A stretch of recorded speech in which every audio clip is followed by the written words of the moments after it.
Until they finally got him.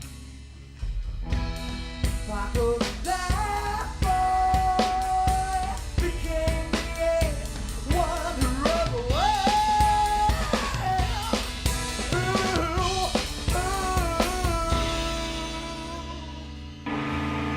Little more harmonics.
Oh, God damn it.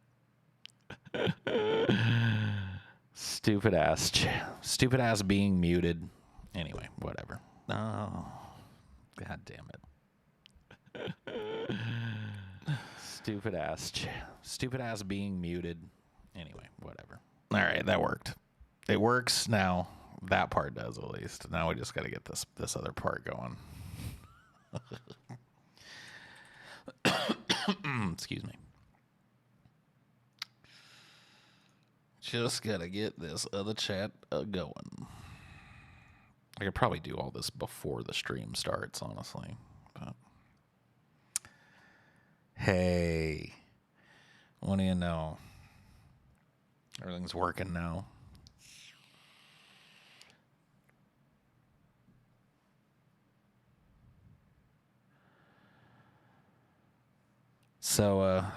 So what's happening? I'm coming to you guys for entertainment tonight. I'm coming to you guys for both distraction and entertainment. So I'm just going to silently sit here and wait for you to entertain me for once. It's only fair. I mean, how many fucking nights, how many fucking lonely late-ass nights have I kept you, you know what I mean? Kept you company, gave you something to laugh at. All right, knock, knock. Who's there?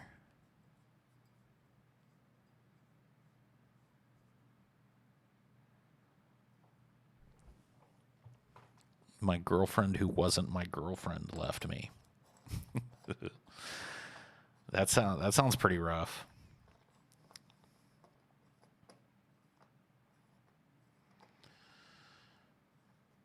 A man walks into a bar and goes, "Ow."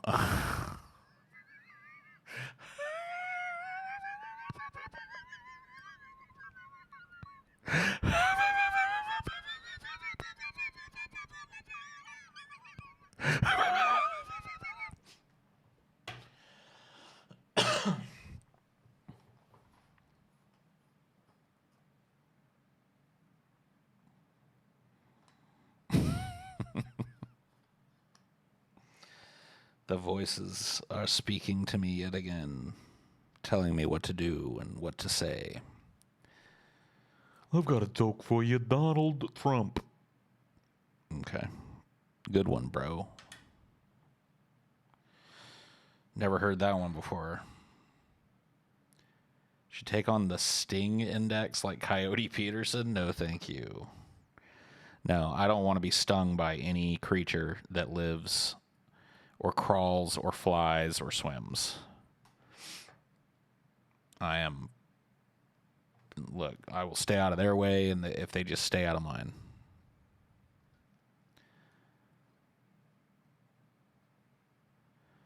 Hey, Paul, how do you feel about gun violence in America? Do you think it's related to the nature of fear and the consumption of media? I know you used to watch news all the time.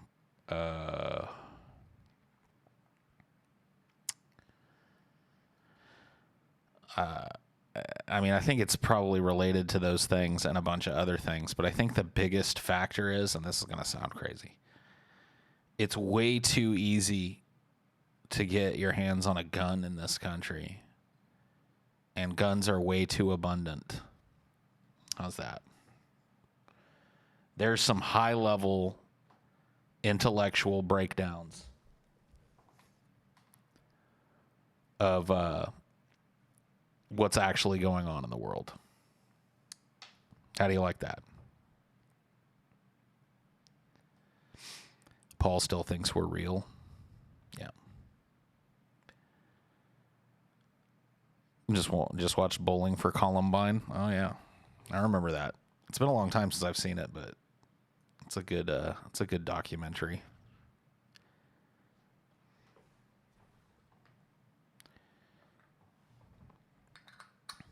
It's morning time in Flint, Michigan. The milkman delivers his milk. Mom cooks bacon and eggs. Dad packs his briefcase. And little Susie puts her hair into pigtails. And 2 blocks away, Lockheed Martin makes enough bombs to kill every man, woman, and child in a small third world country. Just another day in America. Insert up-tempo Beatles song here. Whatever, it works for him. It works for him, so who cares?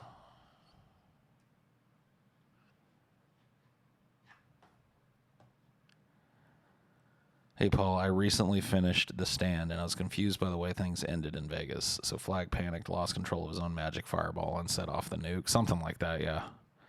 I was always kind of confused by the end of The Stand, too. But, I don't know. Endings usually suck. You know, books and movies are both kind of the same in that way. I think ending is, I don't know.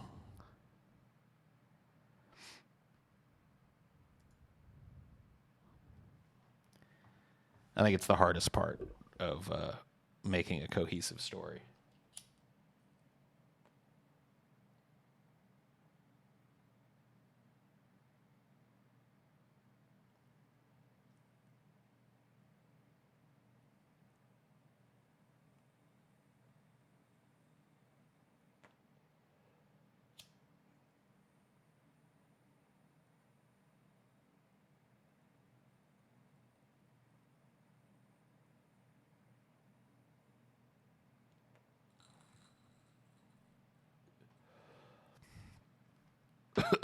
Excuse me. The issue is not whether our country has guns; it's how obsessed our culture is with them. You don't think that our culture is so obsessed with them because maybe there's so many of them here? No, that can't be. That can't be the case. Paul, are you going to start a pedo catcher channel? No. Are you? Thanks for the $2. Paul, look out. There's a giant number 4 behind you. Oh. Well, you guys are dead on tonight, man. You guys are bringing the hot fire. You guys are bringing the fucking hot fire. This is some really, really interesting shit that you guys have got going on.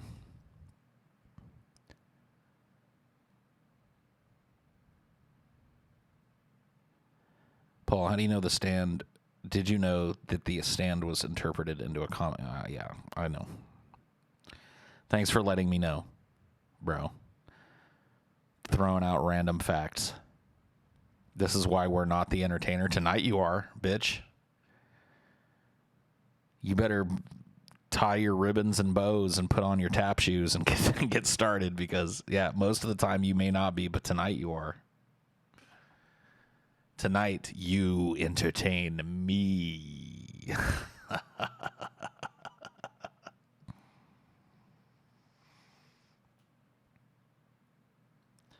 Yep. I'm putting you to fucking work. Nose to the grindstone, bitches. I better be entertained in about 5 minutes here, or else. Or else.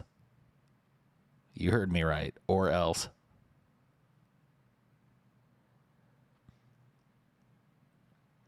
How do you feel about Ron Paul passing? I don't. I mean, no disrespect, but I don't. $10. How does Space Jams end?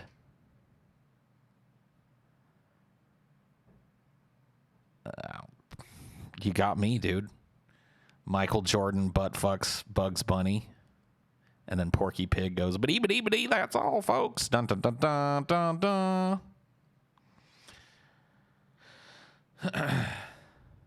Here come the what's your favorite questions. Oh yeah, those they're always in there though. I mean, if you really look for them, they're always there.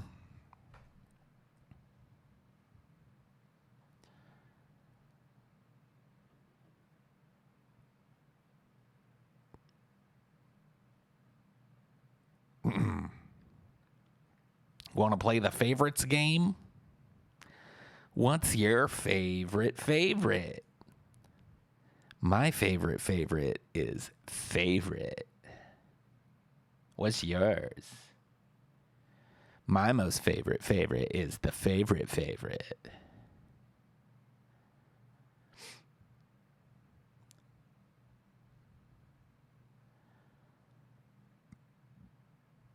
When am I taking Scotty back to it's Steelmanville Road? And dude, eventually both he and TJ are gonna have to walk Steelmanville Road. They know it. I know it. You know it. We both know it. We all know it.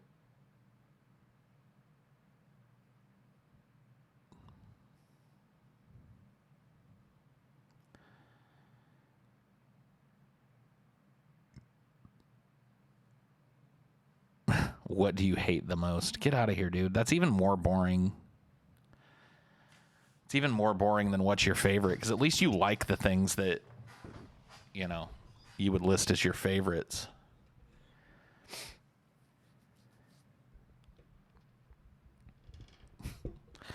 An IRL stream at a strip club, yeah. Let me go take care of that right now. Let me go do that right now for you.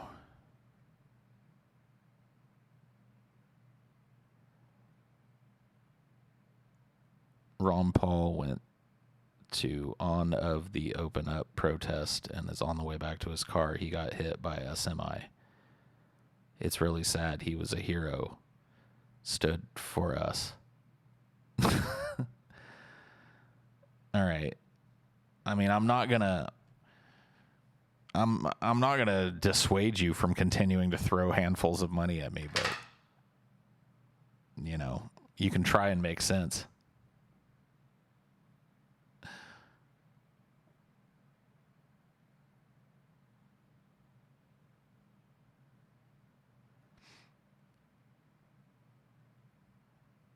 I'm bored, Paul. I was under the impression you were here to entertain us. Bullshit. Not tonight. While rewatching y'all's episode on Mike Myers versus Dana Carvey, y'all overlooked a major Myers stinker, Cat in the Hat. Yeah. I mean, it's hard to sandwich everything in. Let's talk about our feelings. Okay. We could do that. Let's all talk about our feelings. Let's have a big group therapy session.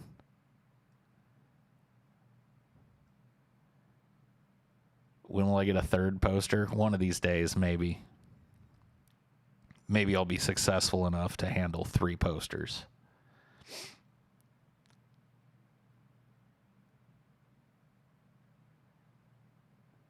Paul, after TJ had such a great time on Vosh's stream, would you ever go on it, and what would you like to talk about with him?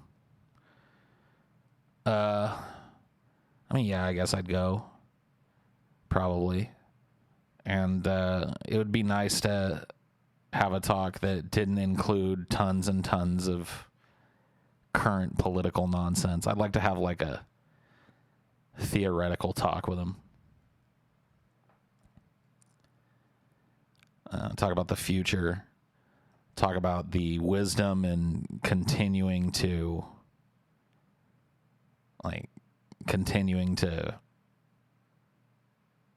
prop up a dead system versus allowing it to collapse or helping it to collapse and then rebuilding something that works better. The possibilities and the probabilities.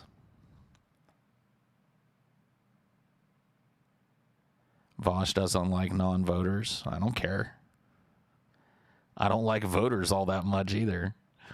I think we could probably still talk.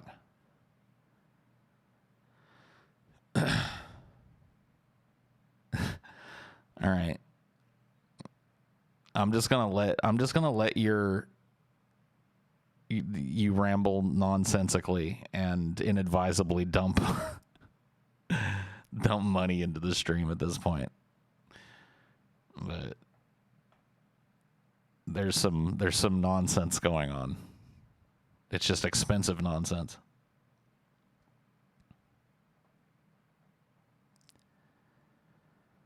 Do you have any advice on coming out as transgender? Why? No, I don't. Yeah, my advice would be to go and maybe contact an organization that helps transgender people transition. Because anything I would tell you would probably be piss poor advice.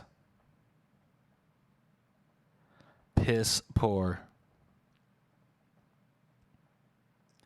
How did I come out as trans? I mean, I just popped out and I was like, hey. The doctor was like, it's a girl. And I was like, no, it isn't. He was like, whoa, this baby talks. And I was like, I'm a boy. Then he looked again and he was like, oh, yeah. And it is a boy. Never mind.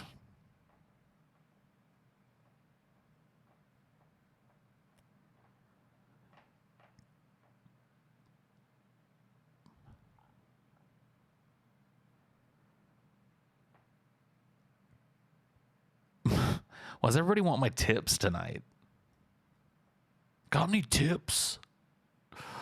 Tips for coming out as trans? Tips for my new podcast? Tips. I don't have any tips for you, dude. I'm sorry. There ain't no tips and there ain't no tricks.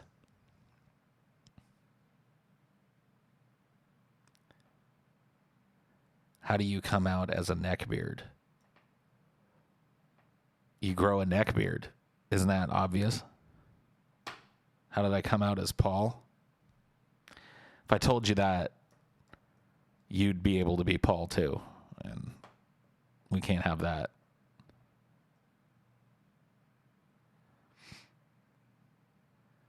Do you feel less sick now? Yes, I do. I feel less sick now.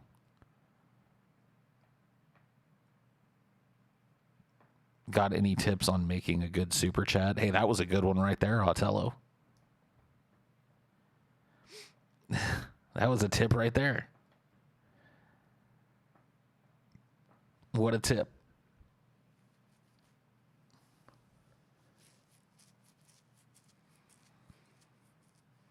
Ron Paul is the best Paul. All other Pauls are gay. Thank you, Trunk Driver, for continuing to be an insane person with money.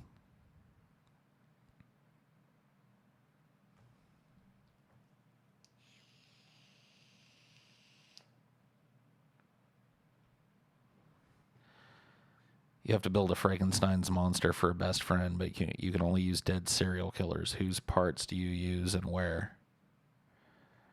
I wouldn't really need parts. I just get Dahmer. You know what I mean? Just bring Dahmer back. Seems like he'd be a cool dude to have a bite to eat with. You're entertaining me. Stop it. Okay. Fair enough. I'll dial it back.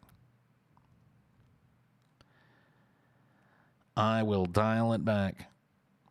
Reopening the economy is the only feasible decision. Yeah. All right. Not gonna nibble, sorry.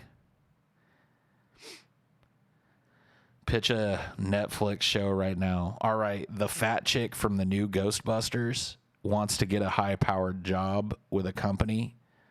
You know who I'm talking about. I think her name's Melissa McCarthy. She wants to get a high-powered job with a company, but she knows that the company is sexist, right? And so she decides to dress up as a man and get a job and make her way through the ranks to expose the company to, not only to the world, but to expose everybody that works there to how wrong it is to look down on females. But of course, she gets into all kinds of wacky hijinks along the way. There you go. Hey, Paul, doing very well amidst the virus going around. Just want to show appreciation for your comedy I've seen throughout the years. Hope you're doing wonderful, too. Thank you, my friend. And thank you again, Trunk Driver. I really do appreciate it. I have no idea what the fuck you're talking about, but god damn it. I love the way every time you open your mouth, money comes tumbling out, my friend. That is cool. That is cool. Would you rather have Carlin's Cuddles or Hicks Hickeys? ¿Por qué no dos? What were you doing before DFF and DP? I mean, quietly going out of my mind. Not a whole lot different than what I'm doing now, to be honest with you. Quietly losing my mind. Slowly but surely being bled of my will to continue existing. Every day trying to find yet another excuse to put one foot in front of the other and not just lay in a puddle of my own sweat and filth on my fucking bed. Isn't that how most people spend their 30s and 20s? How do I deal with my pilonidal cyst, Paul? Go to the doctor and tell them, hey, I got a pilonidal cyst. And then they're going to be like, okay. And they'll chop. Cut a big chunk of your ass out and you'll be fine. Any updates for you in quarantine? No. Now, my quarantine time has not been chock full of, momentous occasions or whatever.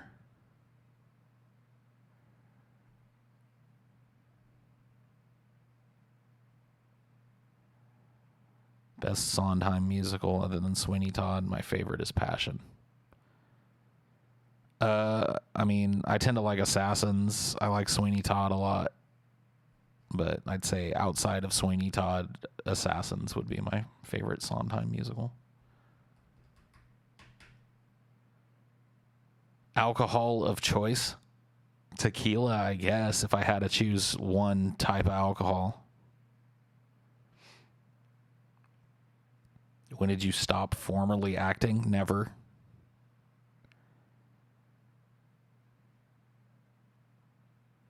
Never, ever.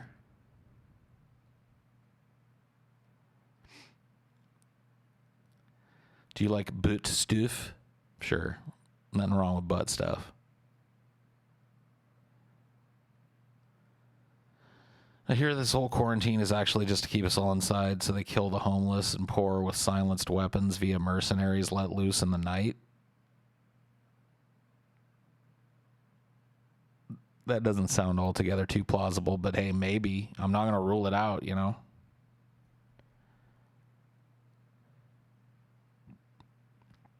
Paul, do you feel like a universal basic language should be mandated by a universal force of governance? I mean, I don't really think it needs to be mandated. I think that once, like, full actual globalization happens, that we will drift towards a universal communication mode. Or technology might make it a complete moot point as well. I mean, we're very, very close now to instant translators and shit. So, you know what I mean? Like, it just may become completely and utterly a moot point.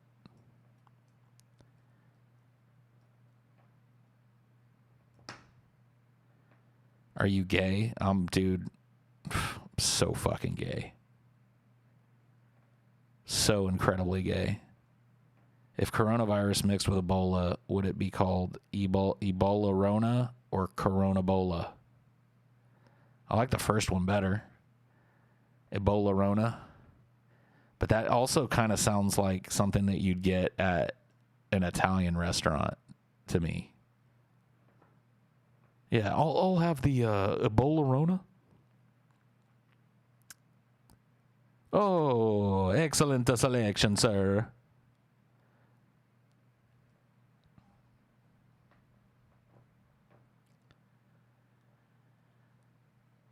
Well, like, what I mean is, with all the people unemployed, when they hit the streets, what happens to them? They end up coronavirus victims. You know what I mean? Mm-hmm. Mm-hmm. Oh, I'm picking up what you're laying down, buddy.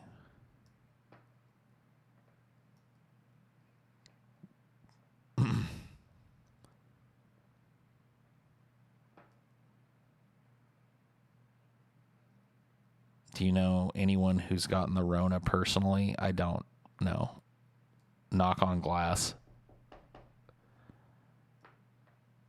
Do your best white mom trying to order in Spanish in a Mexican restaurant? Oh, God, no. I refuse.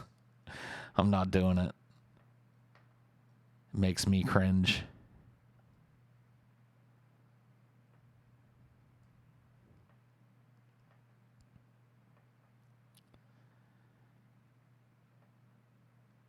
Paul, do you like that the COVID-19 virus is being used by the surveillance state to tighten its grip? Sure. I love it. I know a person who knows a person who got it. I'm serious about that. She's related to family via business. Okay, that's fine. I mean, there's over 1 million cases in America now, so the chances of you knowing somebody who has it are exponentially increasing.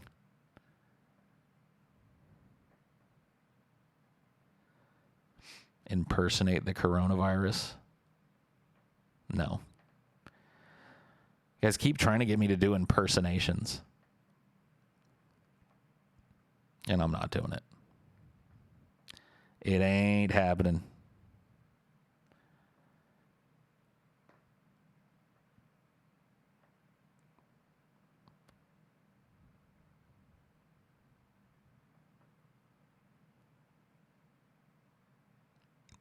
My wife's boyfriend has COVID. Oh, shit.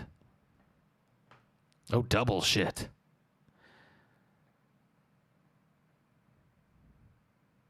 I've never been ice fishing. Do an impersonation of a guy who doesn't want to do an impersonation. All right, I can do that. Guys, I really don't feel like doing an impersonation tonight. And scene. Thank you. Thank you. I know. Whatever. It's just it's a talent. It's just a talent. Paul, you're a murder suspect. The blood is splattered all over you. The cops have you cornered. However, you're extremely gassy. Action.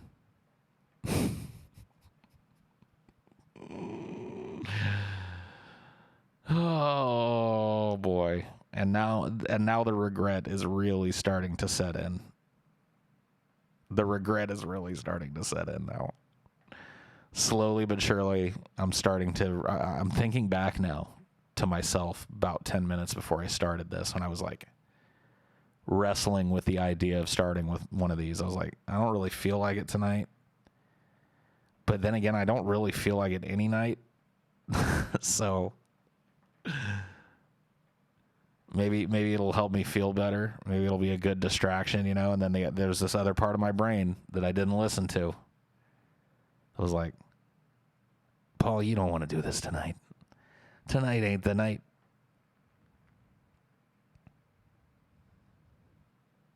Trust me. You're going to start it, and chat is going to be 50 to 60% more unintelligible than usual. And you're going to start feeling like you shouldn't have started it. And then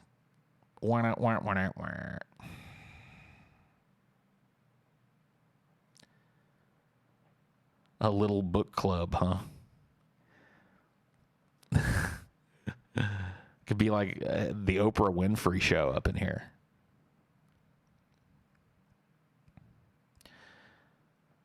We are reading Steel Tears by Dominique Winslow. Chapter 4.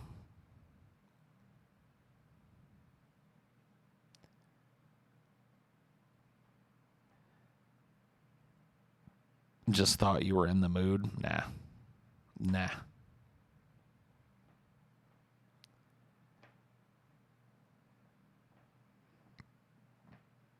Paul, do you believe that humanity is the front of existence, or the universe's self-awareness? Huh? What are these questions, man? What am I supposed to do with that question?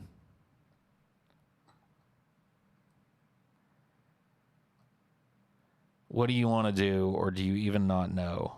I find that I never know what I want to do. If the outside world left me alone, I'd probably waste away in my room. I've been doing that for 40 years. So don't expect to waste away all that quickly.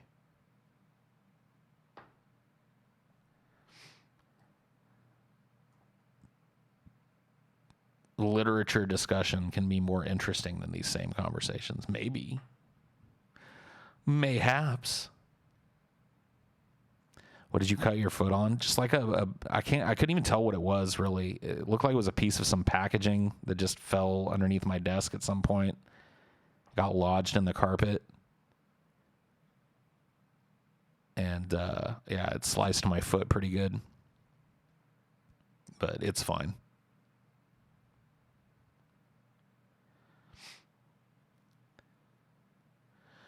If you don't stream, then how are you going to feed your pathological need to entertain? Normal people don't get in front of a camera and microphone and let a bunch of strangers watch them talk.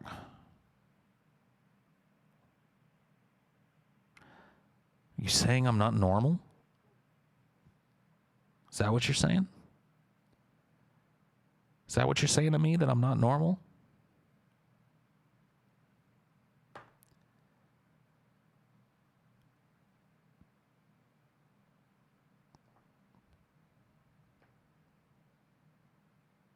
Paul, if I had half the tism in your chats, I'd probably hate streaming a hell of a lot more. I don't know how more you aren't more most of the time. Oh, I don't know. Why is there a stigma when it comes to cisgender people who date transgender people? Is there? You wouldn't think there would be. Like, who are trans people supposed to date if not cis people?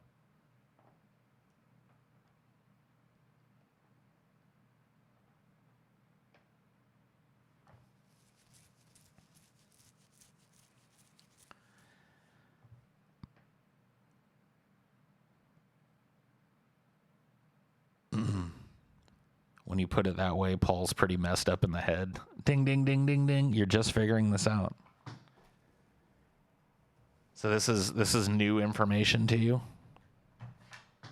Wait a minute. You've been watching me for a reasonable amount of time, and you're just now figuring out that I probably got something horribly wrong with me. Holy shit, man. You're slow on the uptake, my friend. Thou art slow on the uptake.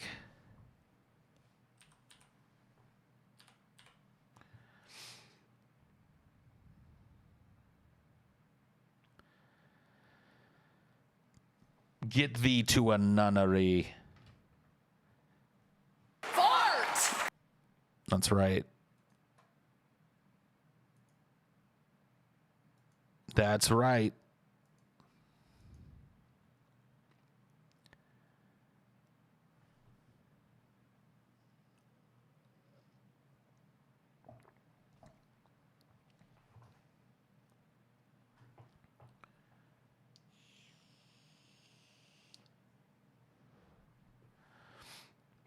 Any ideas and advice on dealing with grief? That's such a sad question.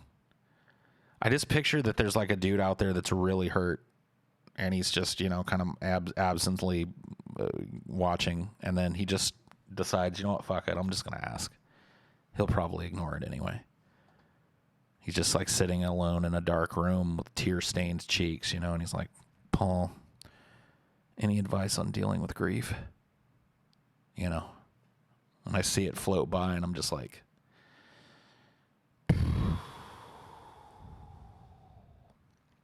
I mean, I can tell you what I do with grief. And this works wonderfully. You got a bunch of grief, right?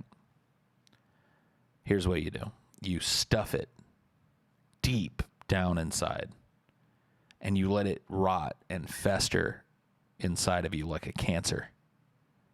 And you let it grow tendrils that, you know, slowly, but I mean, obviously, if it incubates inside of there for long enough, it's going to have tendrils that reach into all of your emotions. It's going to make you angry, sad, nauseous, and lonely and solipsistic. And then, eventually, you have a gigantic, massive breakdown. And you feel better, and then you start doing it all over and over again. That's the way I deal with it personally. I found that technique to be pretty useful.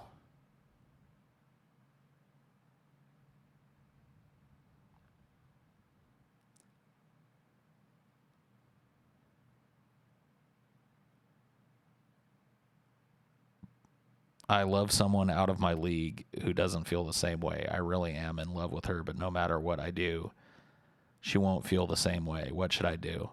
It takes two to tango, my friend. It takes two to tango.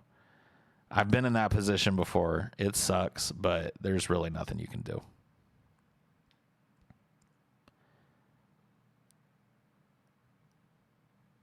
Gee, depressing tonight, Paul. Oh. Sorry.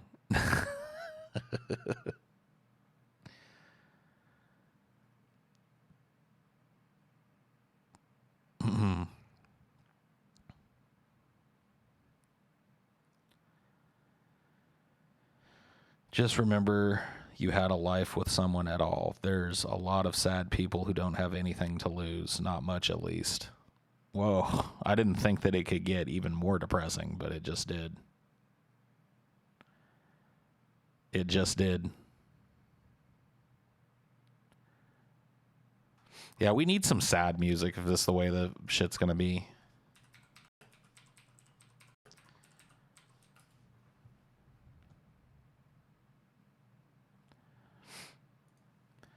I mean, if this is the way the stream is gonna be, we gotta have some sad music in the background for sure.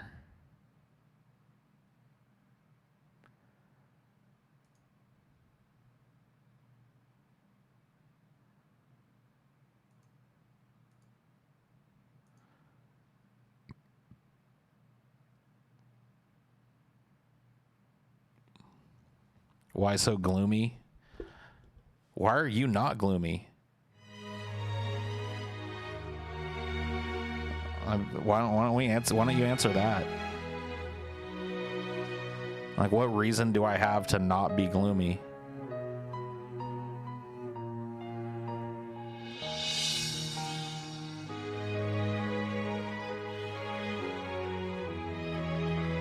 doomer? Am I a doomer or am I a gloomer?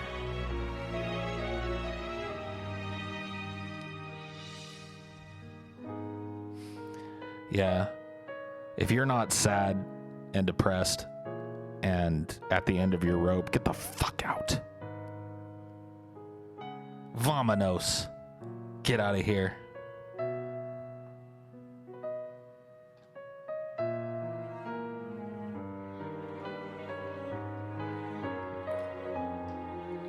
Don't let the door hit you where the good Lord split you.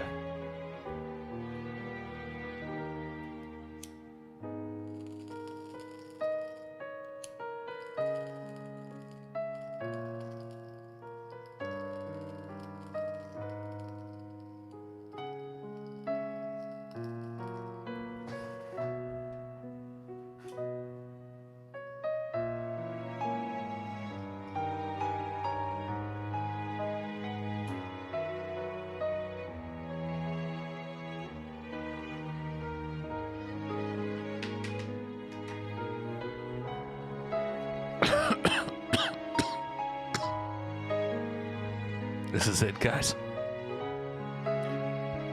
It's time for the final Highdeology.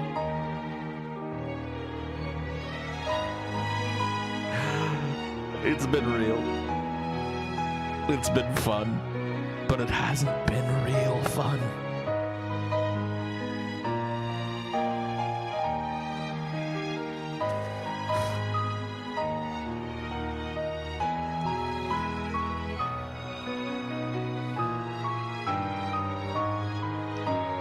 No, but, yeah.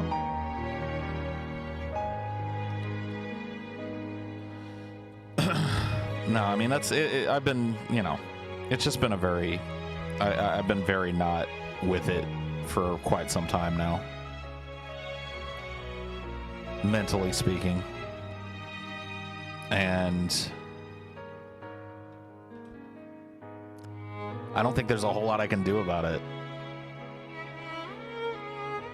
You know what I mean?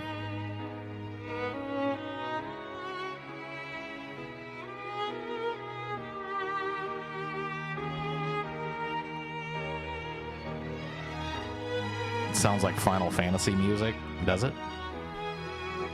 Kinda, I guess.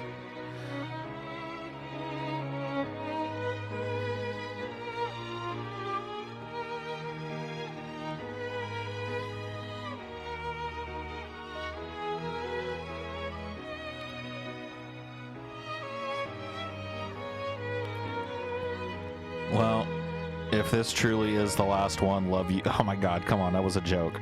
Get out of here.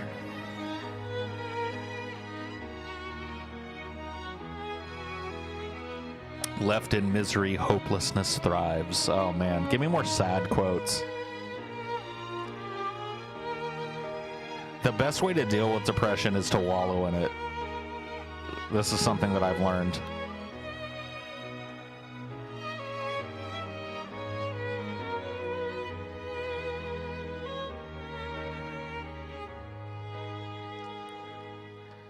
Could I turn the music down just a tad? I think it's down far enough. It sounds fine to me. Sorry to sadden the stream. Yeah, I mean, I could read some Schopenhauer quotes. Those are usually pretty.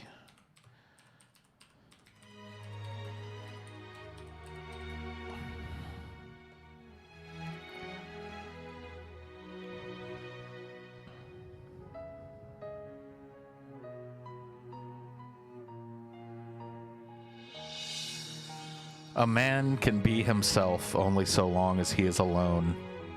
And if he does not love solitude, he will not love freedom. For it is only when he is alone that he is really free.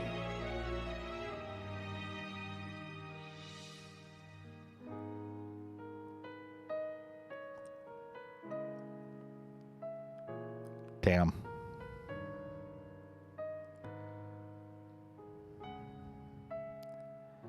They tell us that suicide is the greatest piece of cowardice, that suicide is wrong, when it's quite obvious that there's nothing in this world to which every man has more unassailable title to than his own life in person.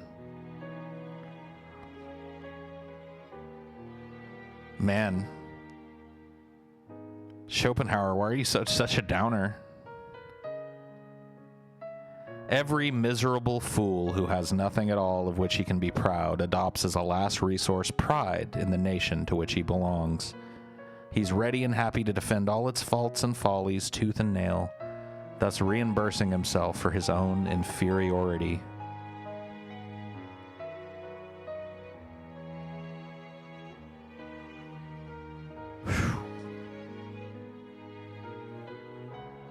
So true. So damn true. The art of not reading is a very important one. It consists in not taking an interest in whatever may be engaging the attention of the general public at any particular time. When some political or ecclesiastical pamphlet or novel or poem is making a great commotion, you should remember that he who writes for fools always finds a very large public. A precondition for reading good books is not reading bad ones, for life is short.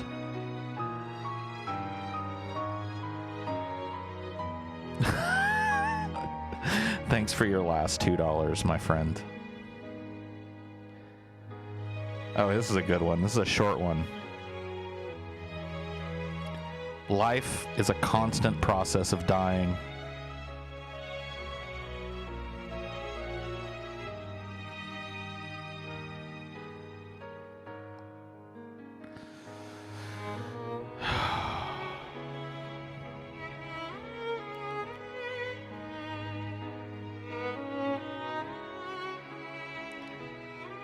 It would be better if there were nothing.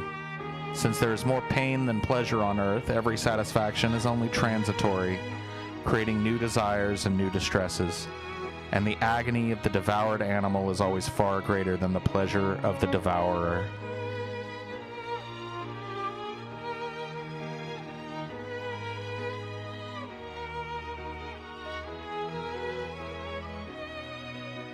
Fuck, man.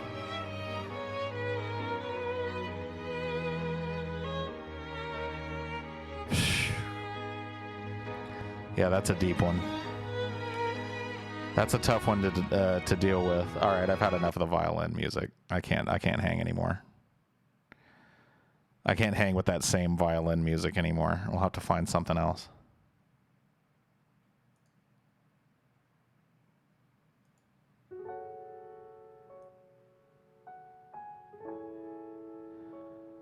There we go. It's at least something different.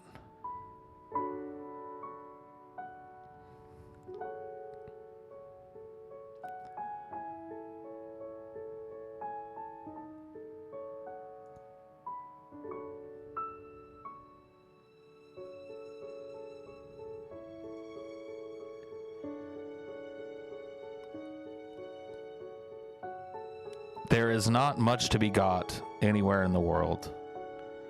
It is filled with misery and pain. If a man escapes these, boredom lies in wait for him at every corner, nay more. It is evil which generally has the upper hand, and folly that makes the most noise.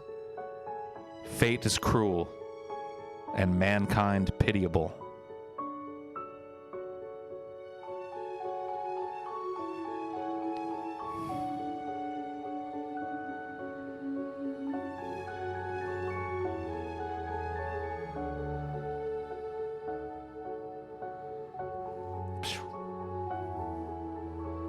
That's deep.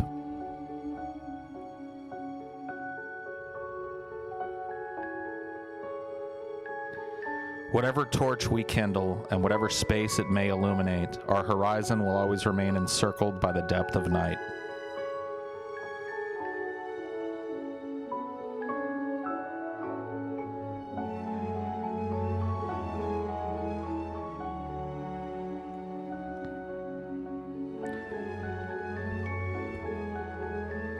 Our civilized world is nothing but a great masquerade.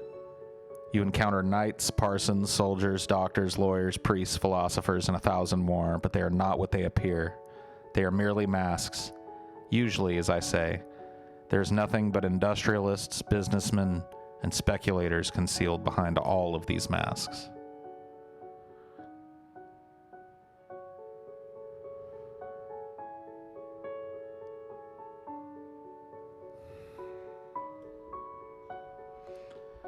Yep, sadden it up, folks. Sadden it up.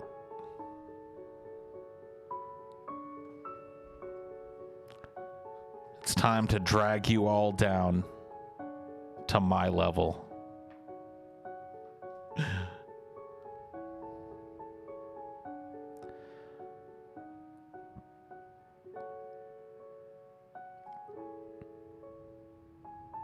There is no absurdity so palpable, but that it may be firmly planted in the human head if you only begin to inculcate it before the age of 5 by constantly repeating it with an air of great solemnity.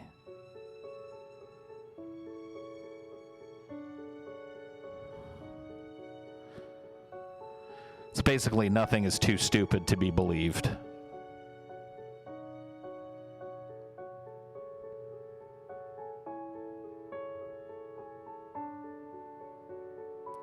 Look at a field of dead soldiers and ask them if honor matters. Holy shit. Phew.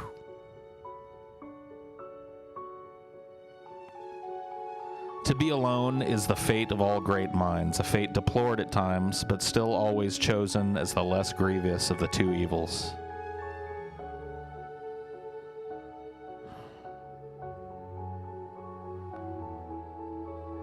Phew. Man, you guys are depressing tonight.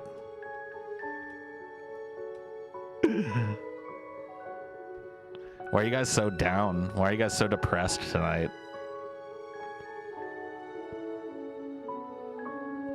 Party poopers.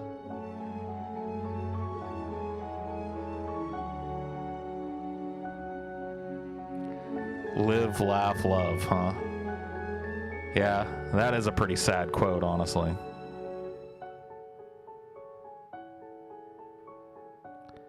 If you think about it, what it means. So basically that quote is saying, hold on to these things because they're really all you've got.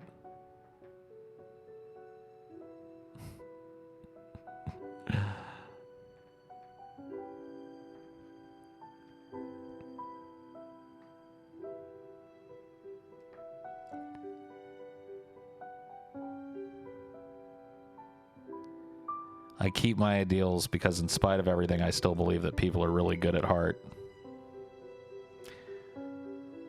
I'm sorry to hear that, my friend.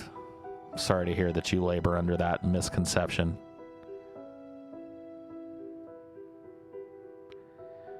You're damned if you do, and you're damned if you don't. That's true. But wouldn't you rather be damned for doing than damned for not doing? Sounds like a less regrettable memory to carry around.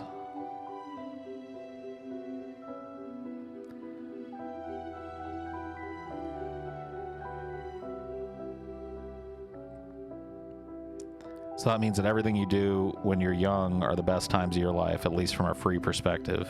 I noticed that recently in a way. Yeah, maybe. No, this is a demotivational stream. You're not going to get any motivational speeches tonight.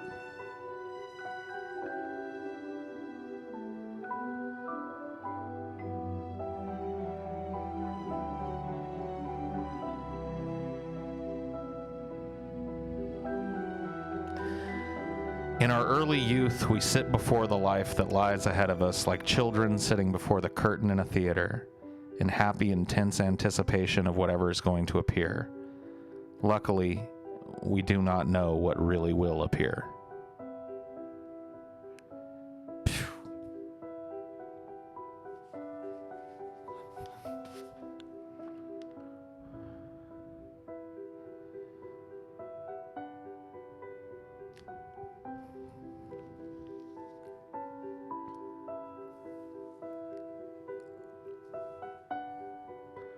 The saddest thing a man will ever hear. You are the Father.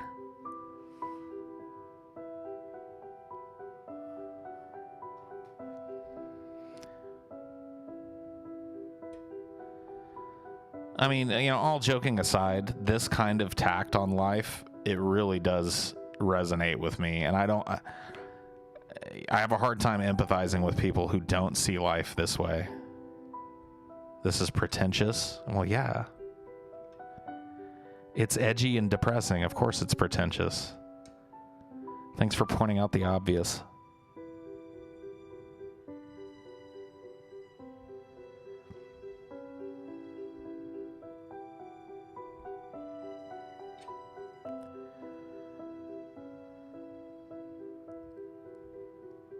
Oh, dude, I love the "You Are Not the Fathers" better though.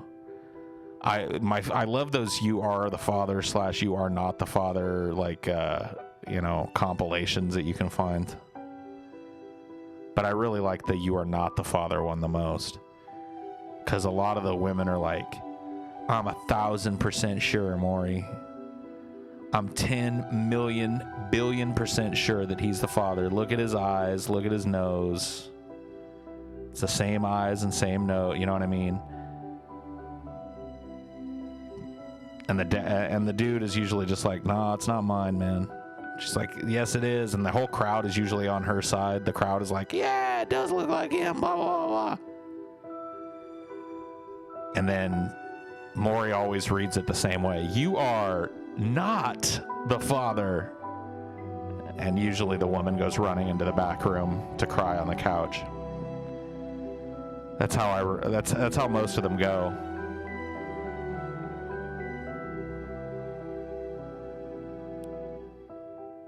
"You are not the father."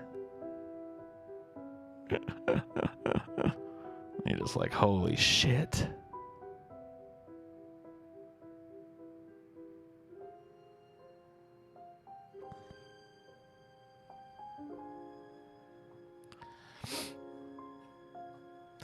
Jerry, yep. I gotta stop this music. I will not, sir. I will not. This sad music continues.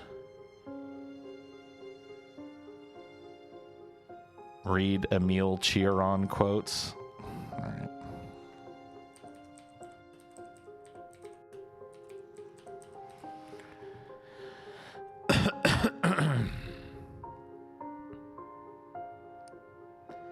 "No one recovers from the disease of being born, a deadly wound if ever there was one."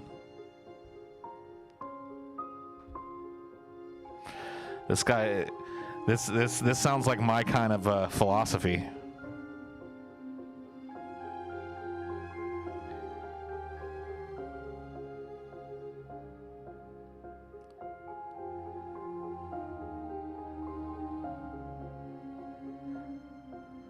"A marvel that has nothing to offer. Democracy is at once a nation's paradise and its tomb."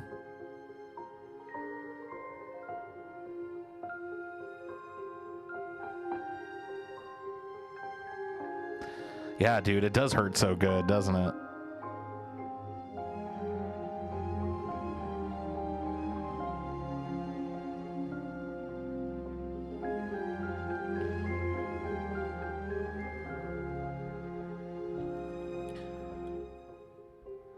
Oh, this one's not that bad. "If I'm simply an accident, why take it all so seriously?"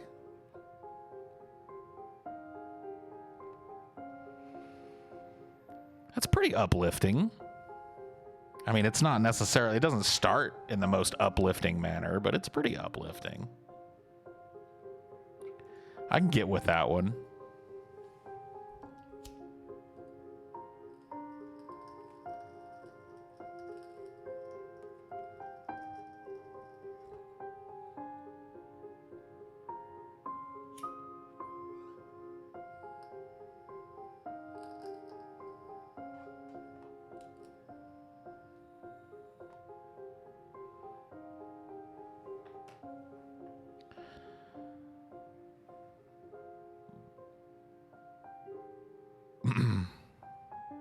"We would not be interested in human beings if we did not have the hope of someday meeting someone worse off than ourselves."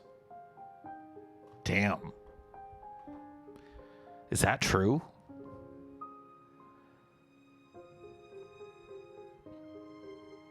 That might be true.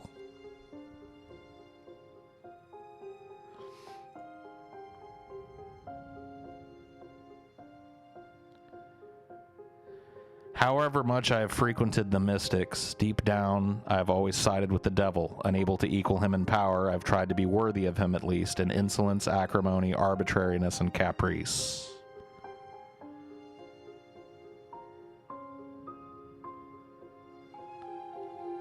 Damn. That's pretty fucking cool.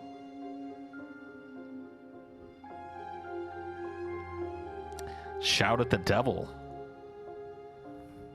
Shout out the devil.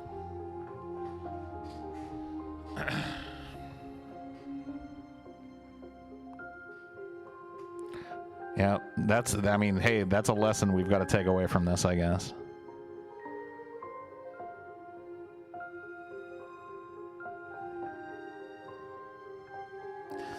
All right. I can't take any more sad violin music. I'm just gonna start weeping any second.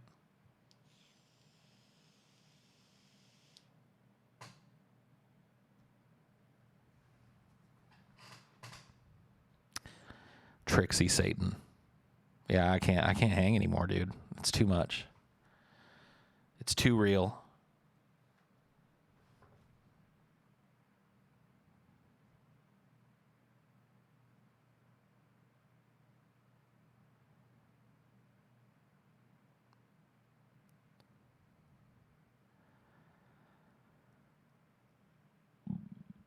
Am I okay? No. None of us are okay, dude. Let's be honest. Look, can we just be real? Can we drop the pretense for 15 seconds and just be honest? None of us are okay. We're all fucking, like, standing on the precipice of fucking total deprivation. The one that says he's okay is probably the least okay amongst us.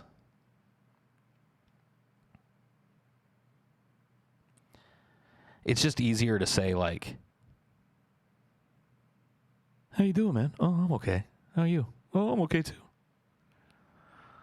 That's the easy way. I'm fine. Doing okay. One of these days, somebody's just gonna just in a friendly way, ask me that, and I'm gonna grab them by the lapels, and I'm gonna be like, I'm fucking desperate. I'm tumbling perpetually into a gray, black pit of fucking utter despair, devastating sadness, oceans of cold, icy, frothy regret. And I'm just being tempest-tossed back and forth by the whipping ice-cold winds and the giant crashing waves of utter human fucking misery. How are you?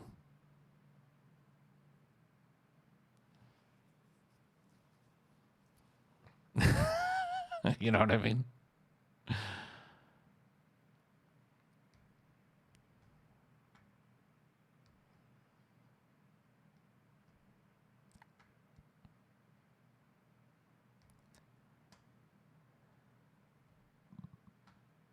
Do you think we're a bunch of creeps for voyeuristically watching you when you can't see us? I wish you would stream some Fallout 2 or New Vegas playthrough or Disco Elysium. I really don't feel like making my video game time something where I have to be performing on top of performing. I think I'd rather just keep my video games to myself. Paul, how can I stop thinking about my crush? Help a brother out, please. Fart! That'll probably help. It'll probably help if you drop one of those.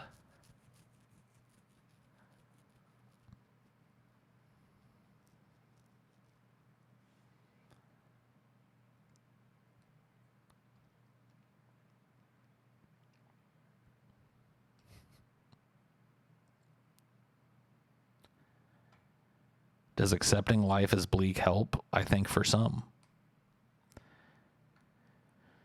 I mean, yeah, sure. There are people that would argue that focusing on the bleaker aspects of life leads to depression and anxiety. And then I think there are those that would counter ignoring those things lead to depression and anxiety. And it may be true for different people. Like both of those may be true depending on a person's psychological makeup, I guess.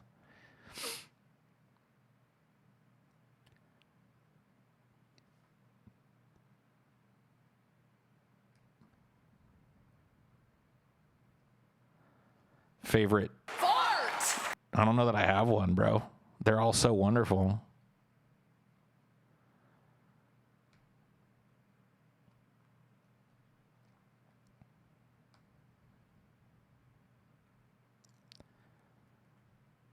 They're also wonderful. I don't use makeup. I'm a tough guy.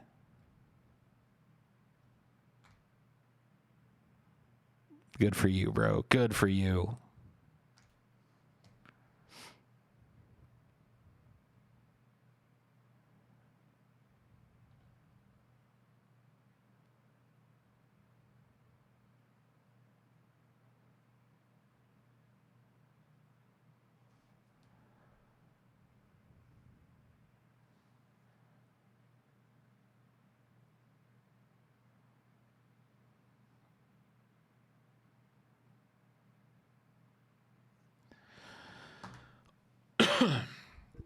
My mom says I focus too much on the negatives in life. Tell your mom to shut the fuck up. I don't mean to be mean, but tell your mom to shut the fuck up. You're sick of hearing it.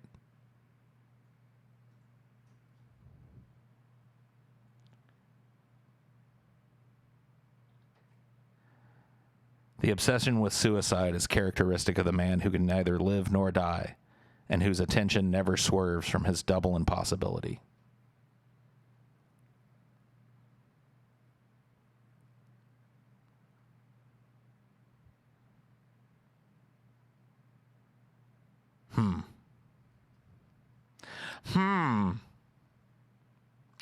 Paul, have you ever told your mom to shut up? Sure. Oh, I've had some fights with my mom.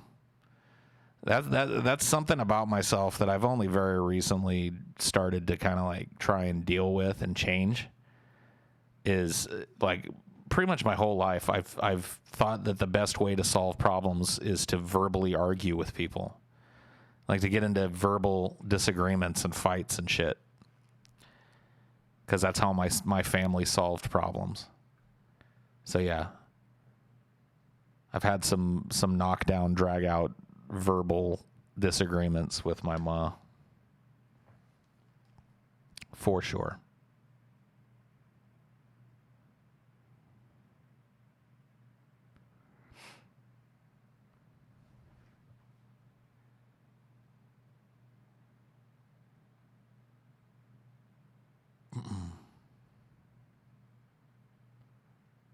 You punched your mom in the cooter when you were 7?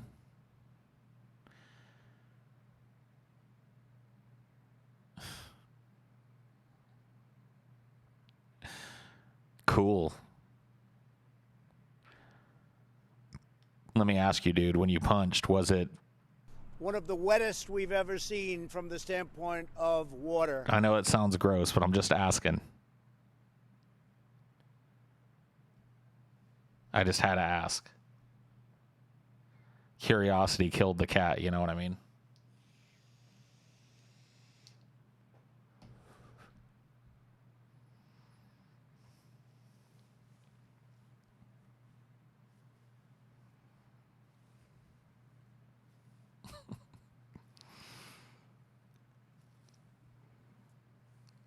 Did you ever give your mom sweet chin music, though? That's the real question.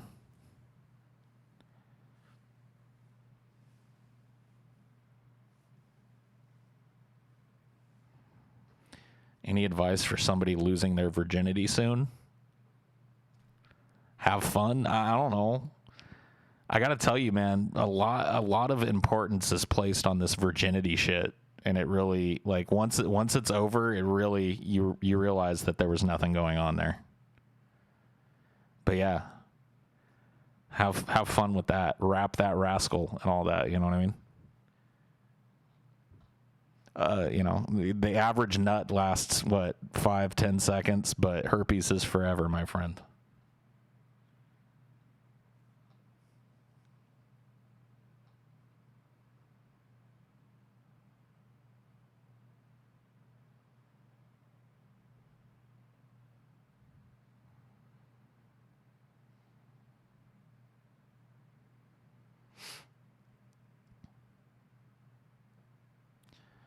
Just don't get nervous. Oh yeah, yeah. That's advice that's real easy to follow when you're losing your virginity. No, just go ahead and be nervous.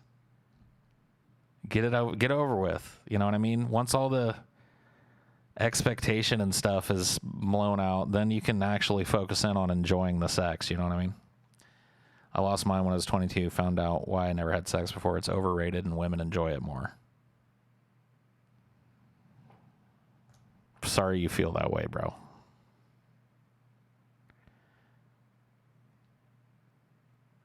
Sorry you feel that way.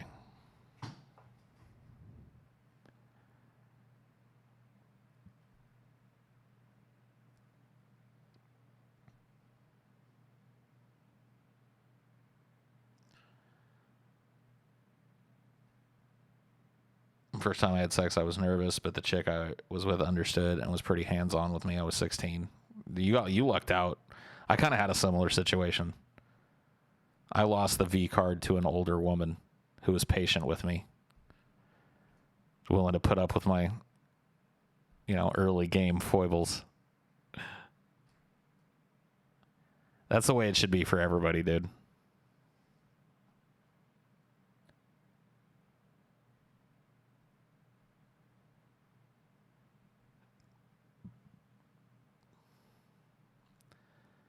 Any advice on overcoming body issues? I know that I just got to talk to them, and I can, but I have no confidence in myself. Dude, I don't know. You're coming to the wrong guy. I ain't no guru on that shit. In fact, you shouldn't follow any fucking relationship advice I ever give. My relationship history is a tragic train wreck of heartbreak and sadness and horribleness. You just don't want to go there. I clearly don't have it figured out either.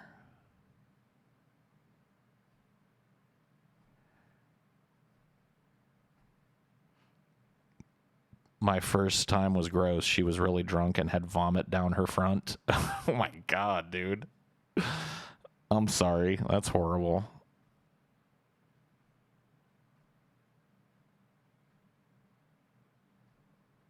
There's a girl who's 6'3", and I'm nervous I'm too short to satisfy her. I mean, I think you're probably overthinking it, dude. I don't think you have to be a certain height to satisfy a chick of a certain height. You know what I mean? I'm pretty sure you can do it. Dive in there, buddy. Take your little ass off in there. Go climb that redwood tree.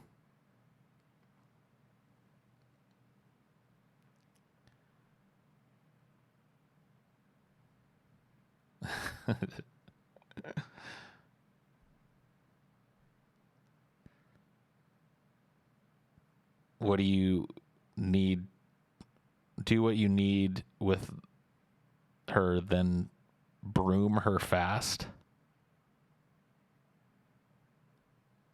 Oh. Well, that's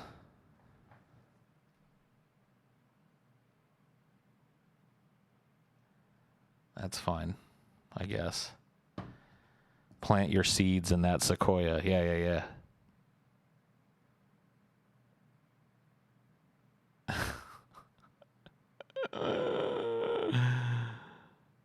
Oh my God.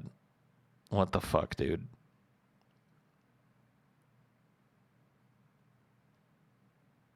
My first time was with a slightly chubby redheaded woman with Asperger's who liked to snort Adderall. I have Asperger's too, but that really wasn't my thing. That sounds kind of hot. It sounds like it was good times.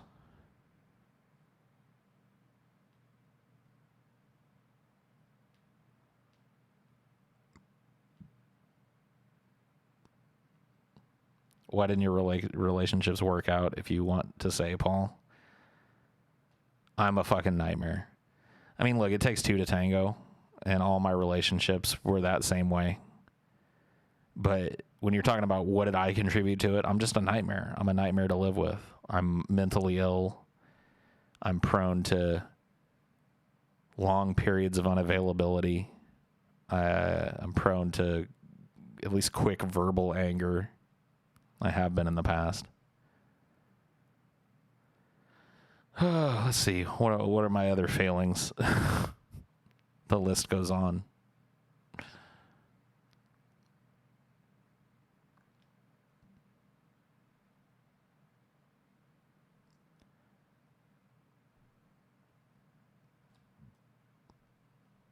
Just a total nightmare. Paul, do you have ADHD? No, thankfully I don't.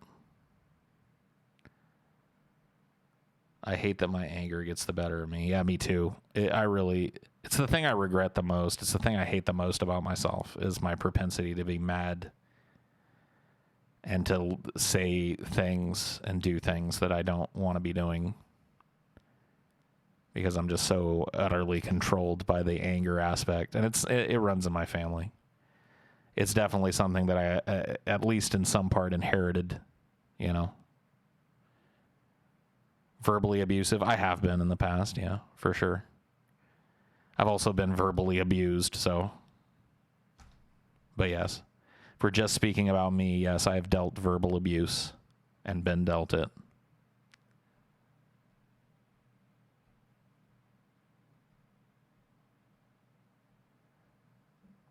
What triggers the anger? I mean, honestly, my anger is just rooted in my inability to express emotion properly. So I have a really hard time just being open and talking about what's bothering me and being honest about what it is that I'm feeling and finding a way to like communicate that properly. And so I tend to just tamp things down and I get more and more unstable as time goes on and then lash out sometimes in anger, sometimes in just kind of like self-loathing and isolation. Didn't the girl who took your V card physically abuse you? I mean, yeah, it's hard for me to think about it that way, but I suppose she did, yeah. Yeah, I suppose. She hit me a few times, slapped me real hard. Used to kind of like back me up against walls and shit, yell in my face.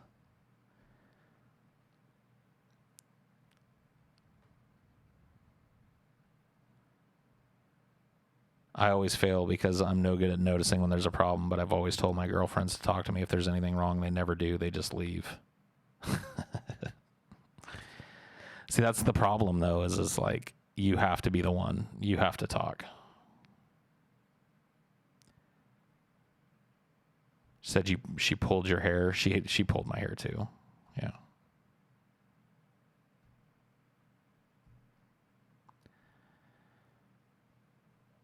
But yeah, dude, I'm just, you know.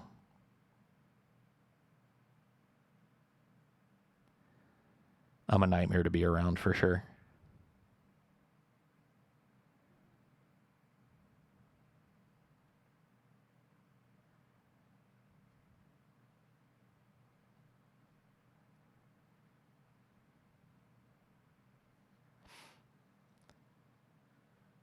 If a hot supper ain't on the table when Paul gets back from work, he's going to serve her up a nice hot steel toe kick to the face. Come on, dude. I've never been that bad. I've never punched or hit or kicked anybody. Okay.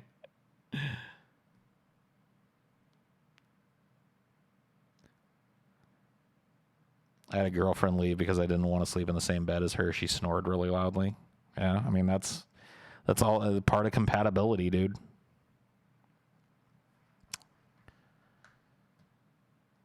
Any outlet for letting out that anger? I mean, not really. Not really. I should try and find one, and I've tried to find them in the past. But it just seems like hardwired into me to be this kind of pissed off presence.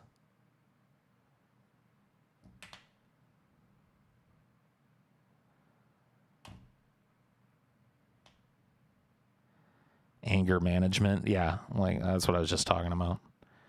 I've tried various different ways of managing the anger.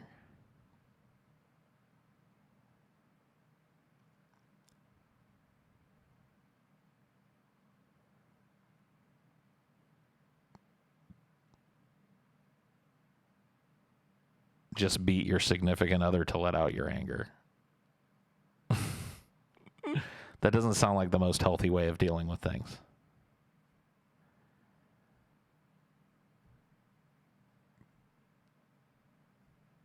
You have a huge amount of good and bad qualities. That's a reason why you're interesting. Most people we encounter, at least in the capacity we know of them, have nothing to offer at all.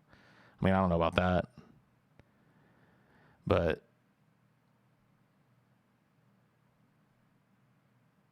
you know, I guess I was talking about this, I think, in one of the more recent shows, but I do feel like I at least know myself pretty well now. Like, I feel like I understand myself pretty well at this point in my life. So that's good.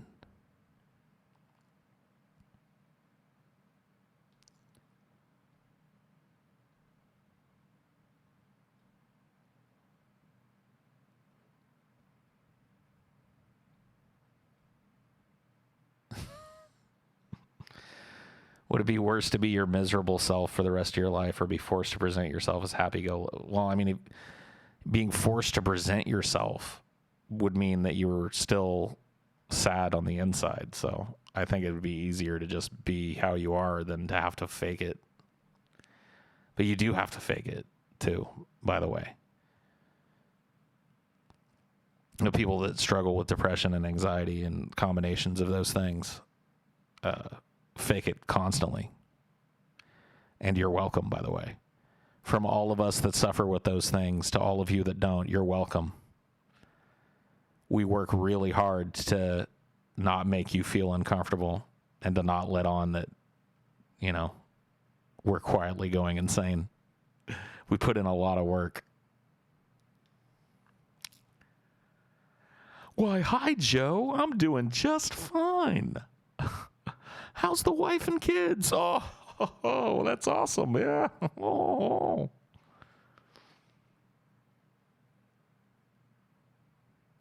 Oh, me? Same shit, different day, Joe. You know how it is. No, I'm fine. I'm doing okay, man. I'm surviving. All right. See you later.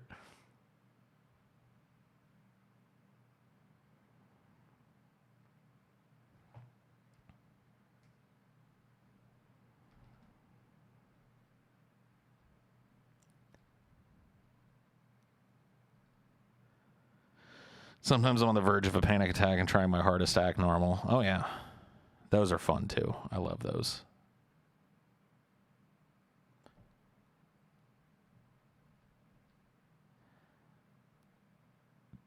A better version of that question would be, would you rather be your sad current self or completely change your personality and be happy? Yeah, I think I'd go ahead and do the personality change for 2000, Alex. Absolutely. So wait a minute, you're telling me if I could choose to just continue on like I am, or snap my fingers and I'm happy and well adjusted?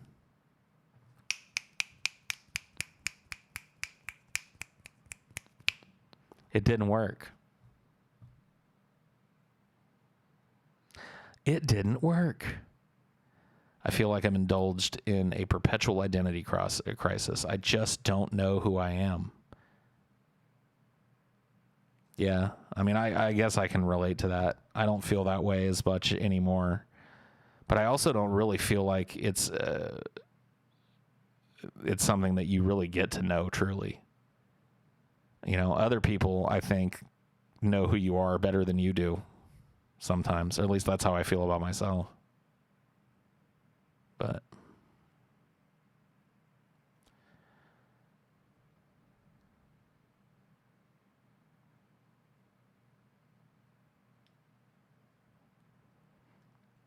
I wish it was safe to walk around with a respiratory tube that pumps constant laughing gas into my system. Okay.